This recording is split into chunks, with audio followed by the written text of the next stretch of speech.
मेष रास ही जी आहे ती मंगळाची रास आहे. मंगळ हा सेनापती आहे आणि त्या राशीत रवी उच्च असतो. तर या लोकांना थोडासा इगो जास्त असतो आणि ते असल्यामुळे त्या लोकांनी जरा थोडंसं त्याच्यावर काम करायचं आहे आणि ओव्हर ॲम्बिशियस होता कामा नये. कारण 7:30 चालू झालेली आहे, अगदी स्टार्टिंग आहे, पण तरीसुद्धा जरा थोडंसं अलर्ट राहायचं आहे या काळामध्ये.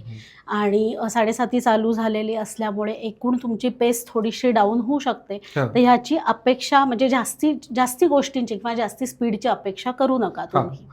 पण गुरु मात्र 1 जूनपर्यंत तुम्हाला चांगल्या आयडियाज देत राहील आणि अकॅडमिक्समध्ये जरा थोडंसं तुमची चांगली गती राहील असं आहे. राहू केतू म्हणजे राहू 11वा होता, साधारण 25 नोव्हेंबरपर्यंत असेल आणि मग बरोबर समोर केतू होता. तर ते 25 नोव्हेंबर नंतर ते राशी चेंज करणार आहेत. तर त्याच्यानंतर म्हणजे साधारण 25 नोव्हेंबरपर्यंत ते दोघांची जी पोझिशन आहे ती मेष राशीला फेवरेबल आहे. त्याच्यानंतर जरा थोडंसं म्हणजे त्रास किंवा कटकटी थोड्याशा प्रमाणात चालू होऊ शकतात. तर नोव्हेंबरपर्यंत बऱ्यापैकी फेवरेबल पिरियड आहे आणि मग नंतर जरा थोडीशी 7:30 जाणवायला लागेल.